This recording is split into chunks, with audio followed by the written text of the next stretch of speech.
과거 러시아의 수도였던 상트페테르부르크에 아까키의 빛이라는 노인분이 살고 있었어요. 사람들이 그분에게 묻습니다. 어르신, 일생의 목표가 뭡니까? 뭘 이루고 싶습니까? 그러면 기다렸다는 듯이 이렇게 말합니다. 나는 일생에 최고급 외투를 갖는 것이 소원입니다.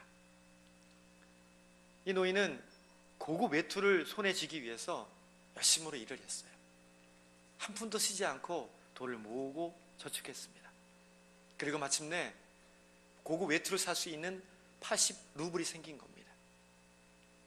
기대가는 마음으로 가게에 가서 돈을 지불하고 평생의 소원인 고급 외투를 손에 쥐었어요. 그리고 부푼 기대감으로 설레임으로 집으로 돌아왔습니다. 돌아오는 길에 강도를 만났어요. 그리고 그 외투를 강탈당했습니다. 외투를 강탈당한 것뿐 아니라 그는 성공을 강탈당했고 행복도 빼앗긴 거예요. 거기 너무 가슴이 아프다 보니까 시름시름 앓기 시작했어요. 그리고 그렇게 죽었습니다. 이거는 외투라는 소설의 줄거리인데요. 이 니골리라는 분이 쓴 외투의 줄거리입니다. 좀 황당하지요?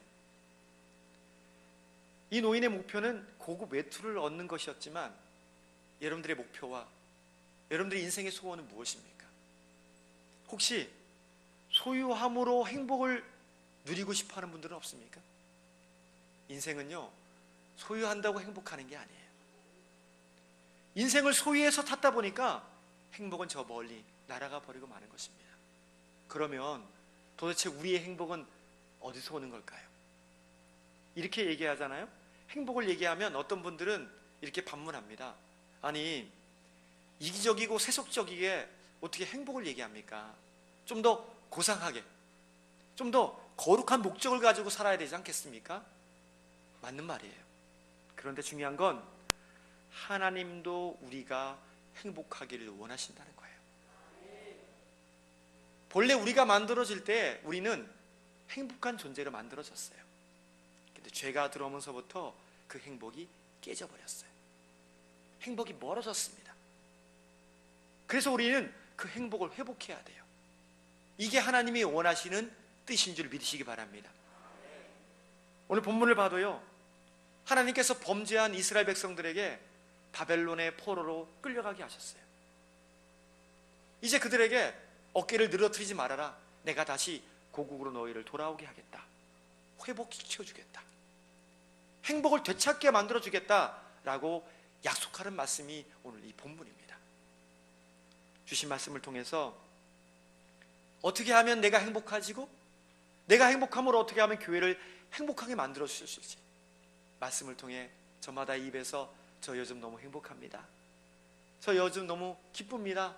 그런 고백이 터져나옴으로 인해 모두를 통해 행복한 교회가 만들어지게 되기를 주님의 이름으로 축원합니다. 함께 따라해 볼까요? 우리 세계 비전 교회는 행복한 교회다. 믿으십니까? 그러기 위해 첫 번째 우리가 할 일이 있다면 기뻐해야 행복한다는 겁니다. 함께 또 와볼까요? 시작. 본문 14절 말씀으로 들어가 보겠습니다. 14절입니다. 시작.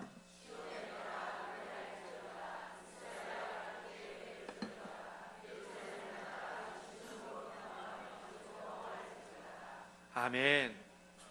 사람들은 착각해요. 행복하면 기쁜 줄 알아요. 아니에요. 기뻐해야 행복이 온다는 거예요. 본문 14절부터 20절 말씀까지 전체를 보면요, 기뻐하고 즐거워하라 라는 단어가 무려 6번이나 나옵니다. 또 이렇게 얘기하면 꼭 찾아보는 분이 있어요. 진짜인지 아닌지. 제가 찾아봤어요. 믿고 들으세요. 6번 나오더라고요. 많이 나옵니까? 조금 나옵니까? 많이 나오는 거예요. 많이 나온다는 얘기는 중요하다는 얘기예요. 하나님은 우리가 기뻐하고 즐거워하기를 원하십니다.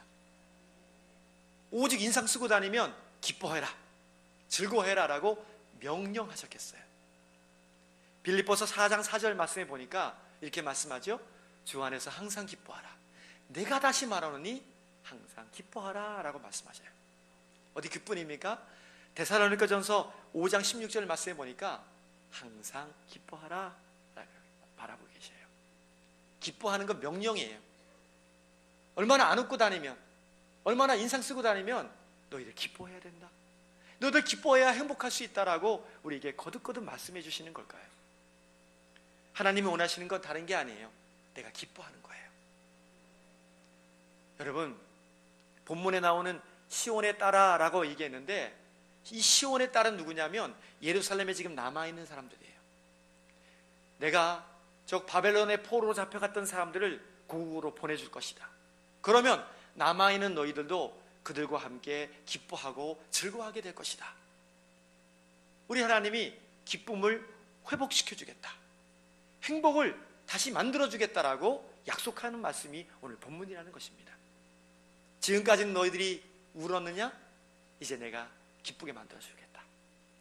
지금까지는 슬펐지만 이제는 기쁨을 선물해 주겠다라고 인정해 주시는 것입니다.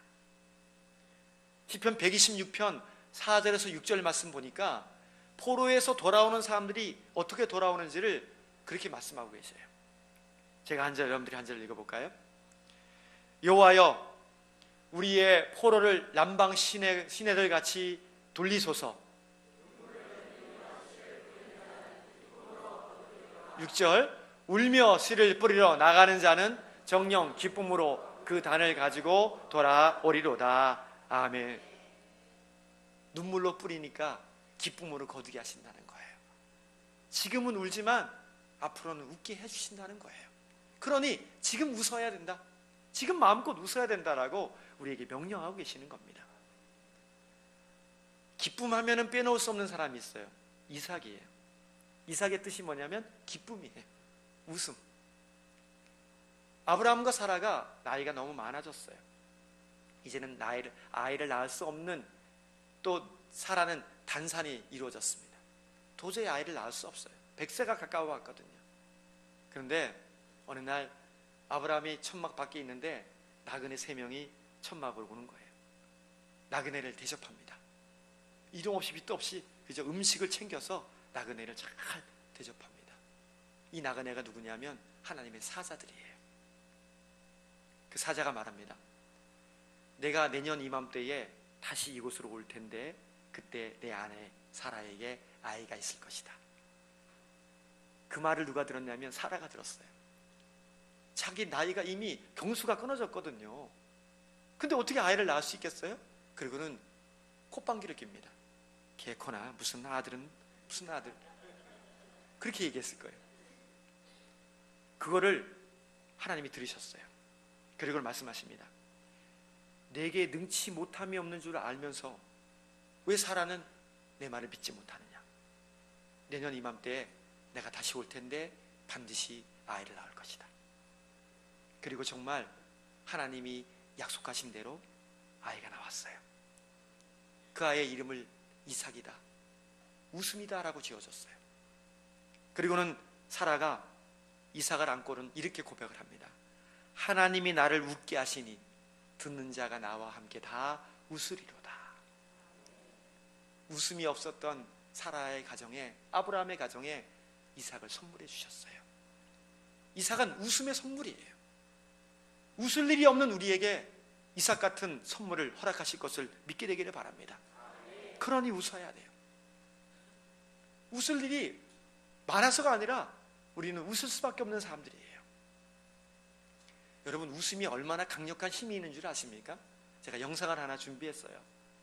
어린 아주 갓난 아이들을 대상으로 해서 엄마가 웃을 때 하고 웃지 않을 때 하고 시각벼랑이라는 게 있어요. 이렇게 낭떠러지가 있는데 여기다가 유리판을 깔아서 거기를 지나가게 하는 거예요. 우리도 왜 바닷가 같은 데 가보면 유리 밑으로 지나가면, 위로 지나가면 막 두렵잖아요. 그런데 저 아이들이 반응을 보입니다. 엄마가 웃을 때와 웃지 않을 때 어떤 반응을 보이는지 함께 보겠습니다. 시각벼랑의 한음이 도전. 맞은편에 엄마를 바라보는 한음이. 이때 웃음기 없는 표정으로 한음이를 바라보는 엄마. 몇 걸음 채 가지 못했는데 자신의 키보다도 높아 보이는 낭떠러지에 깜짝 놀란 모습. 아이고 아이고. 어쩔 줄 모르는 한음이 엄마에게 간절한 눈빛을 보내지만 되돌아오는 것은 엄마의 싸늘한 표정뿐. 무심한 엄마의 행동에 결국 시각배랑을 건너지 못하고 제자리로 다시 돌아갔다. 연우에 이어 한음이 역시 시각배랑을 건너지 못하고 포기. 아이들은 무표정한 엄마의 얼굴을 보는 즉시 제자리로 돌아갔다. 심리학적으로는 거울 이미지 효과라고도 하고요. 부모의 그런 부정적인 감정이나 태도가 아이들한테 결국엔 대물림되고 전달될 수도 있는 그런 효과를 가진다고 보시면 될 것 같아요. 그렇다면 반대로 엄마가 편안하게 웃는 표정을 짓는다면 아이들은 어떨까? 조금 전 실험과는 달리 한박 웃음을 짓고 있는 엄마. 엄마의 행복한 미소를 보자 덩달아 기분이 좋아진 연우. 그러나 이때 연우의 눈앞에 보인 것은 시각배랑을 건너기 전 물끄러미 엄마의 얼굴을 바라보는데 엄마의 환한 표정을 확인하자마자 거침없이 앞으로 돌진하는 연우. 야, 이거 감동적이다. 미소 짓고 있는 엄마를 보자 한 채의 망설임도 없이 그대로 직진. 엄마의 웃음 덕에 무서웠던 시각배랑을 용감하게 통과. 엄마의 표정 변화로 확실하게 알 수 있었던 연우의 달라진 반응.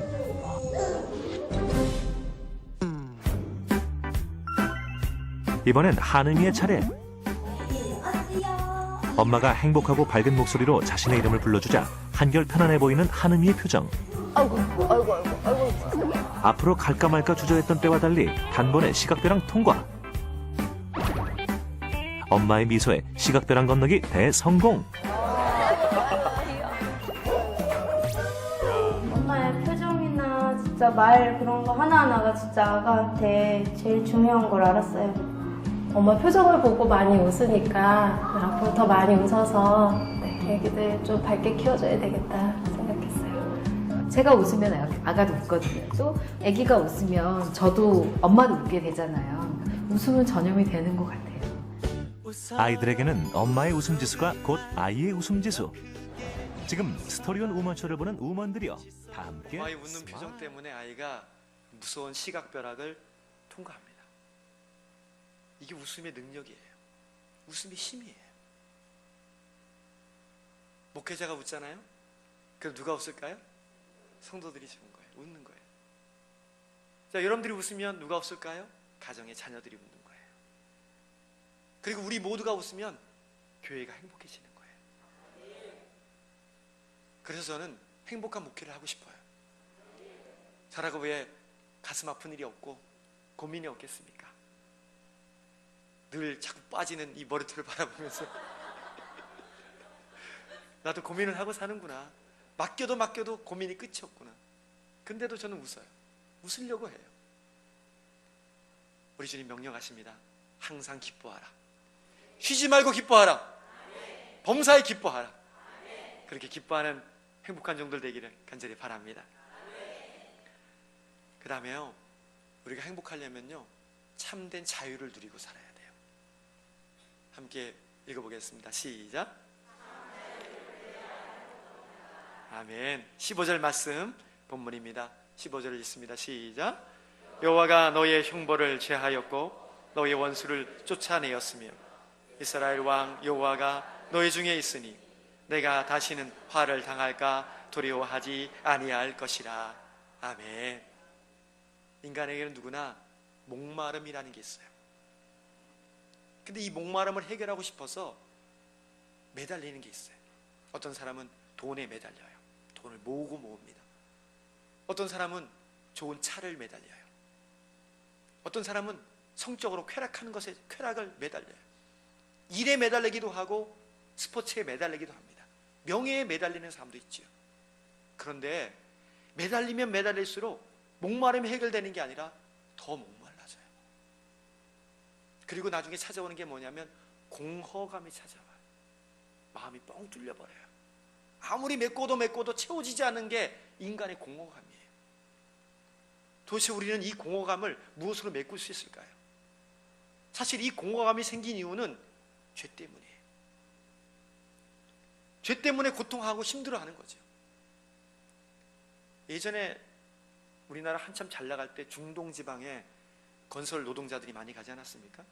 그때 낮에는 열심히 일하는데 밤에는 할 일이 없는 거예요.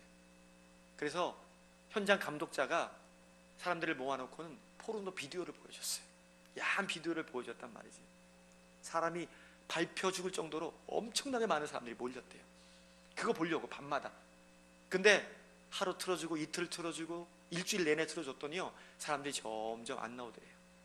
한 달을 딱 틀어줬더니요, 몇 명 안 남는데 또 틀어주니까 이구동성으로 이렇게 말하대요. 그거 집어치우라고. 인간이 바로 그거예요. 아무리 좋은 거, 아무리 내가 쾌락을 좋아해도요, 그거 한 달 못 가는 거죠. 또다시 또 다른 무엇인가를 메꾸고 채우려고 하는 거예요. 이 공허감 때문에 많은 사람들이 그렇게 서서히 죽어가는 겁니다. 그런데 우리에게 기쁜 소식이 있어요. 그건 뭐냐면 이미 공허케 만드는 죄가 소멸되었다는 것입니다. 사탄의 세력이 이미 쫓겨났다는 것입니다. 이제 우리는 자유하다는 거예요. 누구도 우리를 얽어맬 수 없어요. 누구도 우리를 구속할 수 없단 말입니다. 본문 15절 다시 한번 보십시오. 여기 잘 보면 형벌이 사라졌다, 원수가 쫓겨났다, 그래서 화를 당할까 두려워하지 않아도 된다라고 말하고 있습니다. 로마서 4장 7절부터 8절 말씀 보니까 더 분명히 말하고 있습니다. 그 불법을 사하심을 받고 그 죄를 가리우심을 받는 자는 복이 있고 주께서 그 죄를 인정치 아니할 사람은 복이 있도다 함과 같으니라. 누가 복이 있다고 말하고 있습니까? 저기 보니까 불법을 사하심을 받은 자가 복이 있다고 말하고 있고요, 죄를 가리우심을 받은 자가 복이 있다, 그 죄를 인정치 아니하실 사람이 복이 있다라고 말하고 있는 것입니다. 그게 바로 저와 여러분들임을 믿으시기 바랍니다. 예수님의 십자가의 공로로 말미암아 이미 우리의 모든 죄가 소멸되었어요. 그 죄 때문에 우리가 공허하게 살지 않아도 된다는 것입니다. 인생의 공허는요, 죄로부터 나오는 거예요. 그런데 이 죄를 해결하지 않고는 절대로 행복을 찾을 수 없는 거예요. 행복해지면 그건 잠깐입니다. 쾌락의 행복이 잠깐이에요. 그러나 고통은 영원합니다. 그 아픔은 영원히 찾아오는 거죠. 그러니까 우리 죄를 숨길 것이 아니라 하나님 앞에 드러내고 용서를 구해야 돼요. 그럴 때 우리에게 참 자유가 주어진다는 겁니다.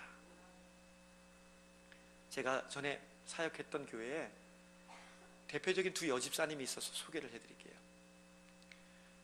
첫 번째 분은 쇼핑 중독에 빠져서 젊은 날을 보냈던 분입니다. 얼마나 심했냐면요, TV를 틀고 인터넷 쇼핑이, TV 쇼핑이 나오면 쓰던 안 쓰던 그걸 사야 돼요. 그래야 직성이 풀리는 분이에요. 그래서 사고 또 사고 또 사도요, 집안에 그것이 넘쳐나도 계속 사들이는 겁니다. 돈이 없으면 구워서라도 사는 거예요. 심한 중독에 빠져 있던 분입니다.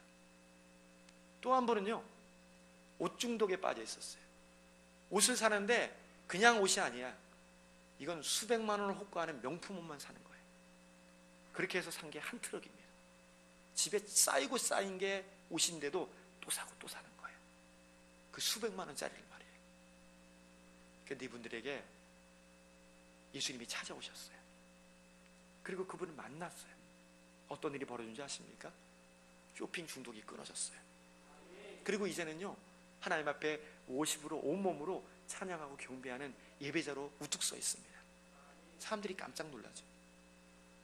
옷 중독에 빠졌던 분은요, 놀랍게도 그 벌벌 떨던 옷을 이제는 나눠줍니다.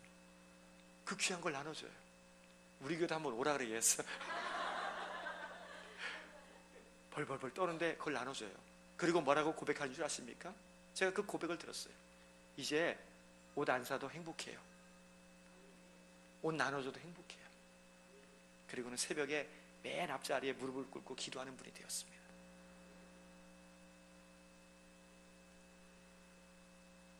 예수님 이름에 참 자유가 있어요. 그 이름 앞에 용서가 있고요, 그 이름 앞에 나와야 돼요. 요즘 무엇 때문에 목마르게 살아가십니까?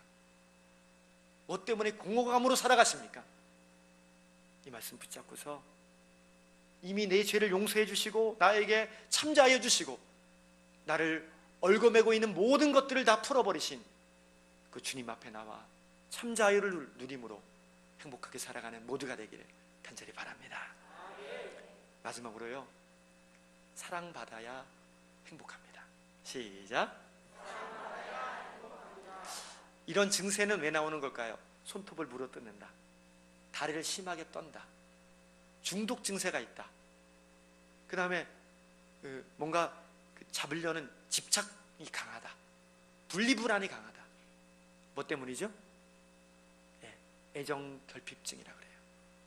사랑을 충분히 받아야 됨에도 불구하고 그 사랑이 충족되지 못하면 무엇인가 집착하게 되고 분리불안을 느끼기 시작하더라는 거죠.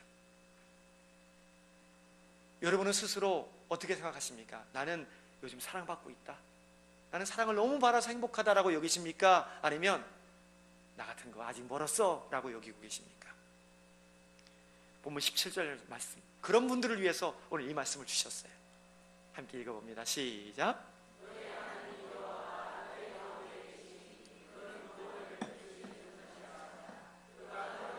기쁨을 이기지 못하여 하시며 너를 잠잠히 사랑하시며 너로 인하여 즐거이 부르며 기뻐하시리라 하리라. 아멘. 이 말씀을 붙잡으십시오. 오늘 지금 나에게 주시는 말씀입니다. 사랑의 목마른 나에게 주시는 말씀이에요. 내가 너를 이렇게 사랑한다고, 내가 너를 끔찍이도 사랑한다고 우리에게 직접 주시는 말씀이에요. 자, 이제 다시 한번 이 말씀을 읽을 텐데요, 너라는 대신에 제가 가로를 넣었어요. 자, 가로 안에다가 우리의 이름을 집어넣어서, 저 같으면 은혁의 하나님 여호와가, 그렇게 자기 뒤에 이름을 집어넣어서 믿는 마음으로 하나님의 나에게 들려주시는 음성으로 듣고 함께 고백하겠습니다. 시작.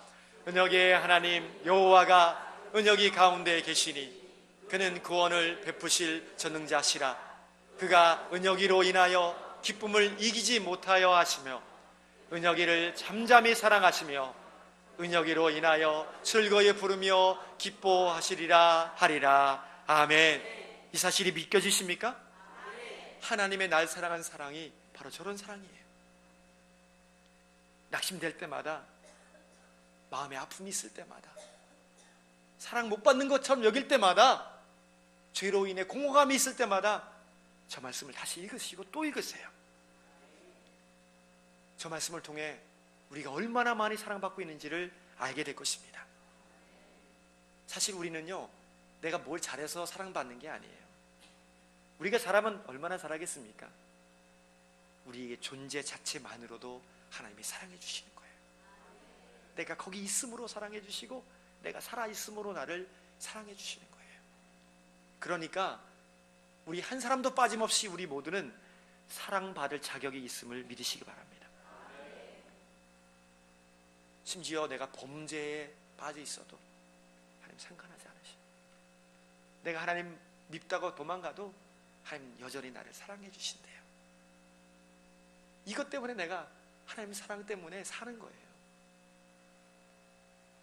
다윗에게는 여러 아들이 있었지만 대표적인 아들이 압살롬이에요. 이름도 잘 지어야 돼요. 압살롬이 뭡니까? 압살롬이 압살롬. 근데 압살롬이 아버지를 죽이고 죽이겠다고 반역을 꾀합니다. 구테타를 일으켜요. 그것뿐 아니라 아버지의 후궁들을요 대낮에 범합니다. 아버지에게 수치와 모욕을 주기 위해서 아버지의 후궁들을 자기가 범하고 맙니다. 이런 아들이 어디 있어요? 다윗의 사랑하는 부하들을 죽였습니다. 나라를 도탄에 빠뜨렸어요. 그런데 다윗의 군사들이 압살롬을 죽이기 위해서 반란군을 조직합니다. 토벌대를 조직해서 압살롬을 추격을 합니다. 압살롬이 말을 타고 도망가는데 압살롬의 머리털이 얼마나 길고 아름다웠으면요, 그게 막 출렁이고 가다가 상수리 나무가지에 머리털이 탁 걸렸어요. 말은 빠져나가고 거기에 머리털이 매달리는 바람에 대롱대롱 매달려서 오고 가도 못하고 있는 거예요. 그때 쫓아오던 다윗의 군사들이 창으로 죽였습니다. 이제 다윗에게 비보를 전해야 돼요. 아들이 죽은 거잖아요. 그때 아들이 그렇게 전사했다고 말하자 다윗이 뭐라는 줄 아십니까? 내 아들 압살롬아, 내 아들 압살롬아, 내가 대신 죽었으면 좋았을 법, 내 아들 압살롬아. 그 아들을 죽음을 위해서 저 창문 위로 올라가서 탄식을 하며 눈물을 흘립니다. 그게 온 성에 쩌렁쩌렁 울렸다고 말하고 있어요. 아니, 아버지 죽이고 나라 세우겠다고 쿠데타 일으키는 아들이 뭐가 이쁘다고, 아버지 가슴에 비수 꽂는 아들이 뭐가 이쁘다고 내가 죽었으면 좋았을 법 그렇게 탄식하고 울었을까요? 토벌대를 조직해서 나가는 군사들에게 내 소년, 내 아들 소년 압살롬을 잘 너그럽게 대해달라고 부탁까지 했습니다. 여러분, 이런 아버지의 사랑이 이해가 가십니까? 이해할 수 없어요. 늘 밥 먹듯 범죄하고 늘 하나님 멀리 떠나 있는 우리를 뭐가 좋다고 그렇게 사랑하실까요? 우리는 아들을 보내는 하나님의 사랑을 이해할 수 없습니다. 이해가 안 됩니다. 그런데 그 이해할 수 없는 그 사랑 때문에 우리가 이렇게 살고 있어요. 우리가 이렇게 복을 받고 살고 있잖아요. 기억하십시오. 하나님 사랑받으면 행복한 사람 됩니다. 사랑받는 사람은 행복한 사람이고요, 그 사랑하고 사는 사람도 더 행복해지는 것입니다. 준비한 영상을 하나 더 보고 마치겠습니다. 우리 아이가 달라졌어요 라는 프로에 나온 유빈이라는 아이가 어떻게 달라졌는지 많이 보여드릴 수는 없고요, 3분 15초짜리 영상을 보면서 어떻게 저 아이가 행복할 수 있었는지 함께 보겠습니다. 유빈이가 늘 나타나는 이곳 놀이터. 어슬렁거리던 유빈이 눈에 띈 것은 산책 나온 아기 일행. 아기를 보자마자 대뜸 꼬집고 가는데요, 놀란 아기가 울음을 터뜨립니다. 저런 아기를 또다시 꼬집으려고 호시탐탐.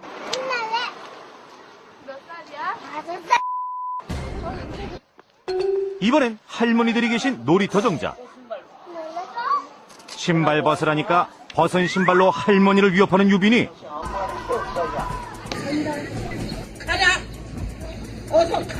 우리 유빈이 사람을 너무 좋아하기 때문에 문제가 더 커집니다. 사람을 좋아하는 게 문제다? 사람이 좋아서 끊임없이 다가가는데 유빈이가 알고 있는 사람과 친해지는 방법은 유일하게 한 가지, 공격적이고 적대적인 방법 하나밖에는 없습니다. 사람하고 친하게 지내면 지낼수록 이 아이는 욕을 하고 때리고 결국 악순환이 반복이 되는 겁니다. 우리 유빈이가 왜 이렇게 미운 오리 새끼가 됐을까요? 원인은 유빈이 엄마 아빠한테 있습니다. 안녕하세요. 예, 엄마 아빠한테 어떤 원인이 있었는지 돌이켜보는 자리. 식사 시간, 엄마가 아기를 돌보는 동안 아빠와 아이들이 밥을 먹는데요, 콩나물 반찬에 한껏 욕심낸 유빈이. 아빠 표정이 안 좋습니다. 밥만 먹고 콩나물 먹을래? 야! 먹을래 안 먹을래? 진짜. 밥 잘 먹고 있는 아이를 괜히 타박하는 아빠. 그렇다면 엄마는 어땠을까? 엄마가 언니의 숙제를 봐주고 있습니다. 어이, 잘했어. 우리 유리는 너무 이뻐. 봐봐, 이렇게 언니랑 갔다 오면 숙제도 하고 다 하잖아. 가만히 있던 유빈이 괜히 트집 잡힙니다. 조용하고 얌전한 언니와 항상 비교당하는 척. 아이를 대할 때 공격적이고 적대적으로 가혹하게 다루었습니다. 때리는 건 말할 것도 없고 언어적으로 학대하고 비난하고 비교하고, 이건 아동 학대입니다. 이런 상태에서 뭘 배우겠습니까, 부모한테. 이제까지 유빈이를 대했던 마음을 빈 그릇으로 비우세요. 그리고 거기에 사랑과 애정과 존중으로 꽉꽉 채우십시오. 와, 우리 유빈이 애기 갖고도 잘 노네. 그렇게 신났어? 아유. 이번엔 아빠 차례. 엄마 이거지? 유빈이가 밥을 흘렸는데 여느 때와는 다른 아빠. 근데 왜 먹으면 한다고 밥 먹자. 아빠가 웃자 가족이 모두 웃네요. 아빠가 막 웃고 그러니까 어때요? 예뻐요. 저 아이가 대책 없는 아이예요. 아이들 꼬집는 건 유고요. 어른한테 할머니한테 욕도 하고요. 근데 그 집에 들어가 보면 엄마가 아빠가 아이를 학대를 합니다. 사랑을 안 줘요. 편애를 하죠.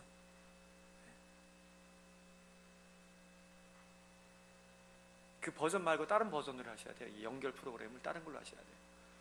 그러니까 동네 천덕부럭이에요. 언니는 공부도 잘하고 숙제도 잘해요 하면 칭찬을 받아요. 근데 이 아이가 뭐만 하면 저리 가! 엄마가 야단을 쳐요. 관찰 카메라를 엄마 아빠가 나중에 봐요. 그리고는 엄마 아빠가 눈물을 다 똑같은 눈물을 흘립니다. 자기가 얼마나 아이를 편애했고 사랑을 안 줬는지. 그래서 전문가가 와서 얘기해줘요. 아이를 사랑해주고 존중해주라고. 지금 아동을 학대한 거라고. 이 아이가 지금 죽어가고 있다고 아주 심각하게 말해줍니다. 그리고는 웃으라고. 아이를 사랑해주라고. 그렇게 얘기한 다음에 이제 집에 가서 아이가 막 하면 잘했다 잘했다 엄마가 웃어줘요. 그리고 잘했다고 해주니까 아이가 너무너무 좋아하는 거예요. 그리고는 아빠하고 밥 먹다가 밥을 흘렸어요. 평상시 같으면 손이 날아올 텐데 욕을 할 텐데 아빠가 그걸 주워 먹고 웃어요. 아빠가 웃는 걸 보고 유빈이가 웃는 거예요. 그리고는 물어봅니다. 아빠가 웃으니까 어때? 라고 PD가 딱 물어보니까 유빈이가 뭐라고 대답하는 줄 아세요? 아빠가 웃으니까 너무 좋대요. 행복하대. 여러분, 바로 이거예요. 행복은 다른 데 있지 않더라고요. 사랑받으니까 행복해요. 여러분은 이미 충분히 사랑받고 있고 앞으로도 사랑받으실 겁니다. 그 사랑 때문에 우리는 세상 길로 갈 수 없어요. 교회 여러분, 우리는 행복을 회복해야 합니다. 그러기 위해서 우리는 자꾸 웃어야 돼요. 제가 더 웃을게요. 우리 만나면 함께 웃자고요. 만나면 또 웃고 뭐가 좋은지 그렇게 또 웃고 또 웃을 때마다 우리 속에 무너진 행복이 회복될 것을 믿습니다. 우리는 행복한 사람들이고 우리 세계비전교회는 행복한 교회입니다. 기도드리겠습니다.